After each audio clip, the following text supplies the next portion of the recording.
Hey everybody, Gary here with Threads and Gear. That's threadsandgear.com.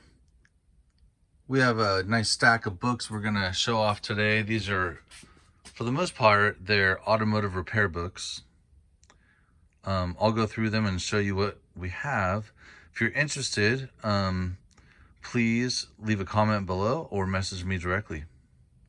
All right, let's start. What do we got here?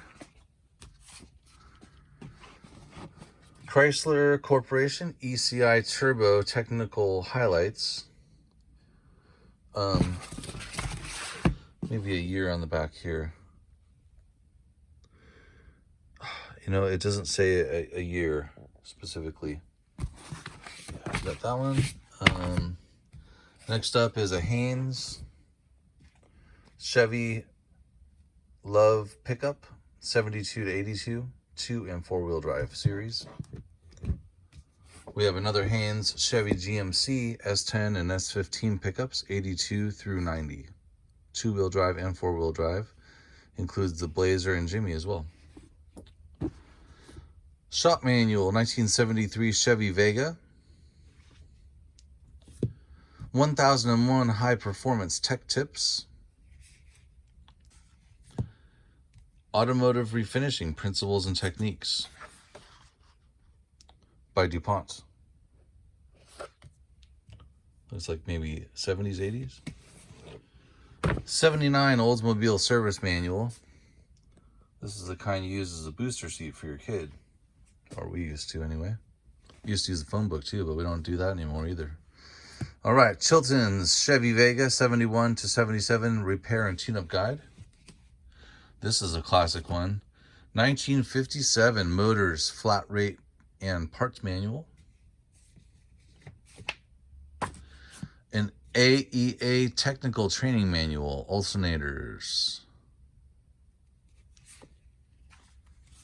2 of these ones. Advanced adapters, 4x4 products, catalog number 22. AC spark plugs. And this is the Gauge's catalog. We got a Peterson's mini truck repair manual, Courier, Datsun, Love, Mazda, Toyota. Automotive testing and diagnosis, 2nd edition, by Sun Electronic Corporation. We got a Chilton's fuel injection and feedback carburetors, 78 to 85. Mercedes-Benz diesel 123 series, 1976 through 85, 4 and 5 cylinder. We have a Friction Material Standards Institute, 1957 automotive brake lining and clutch facing data book. This is an Aerodynamics of Transportation 2. And finally, an American Machinist. And this is from 1918. Pretty awesome. So if you are interested in any of these titles, please inquire below or message me directly. All right. Don't forget, shop Threads and Gear. New and used clothes, vintage automobile books and magazines and collectibles, and then new vintage toys from 1995 to 2005. Thanks, guys. Have a great day.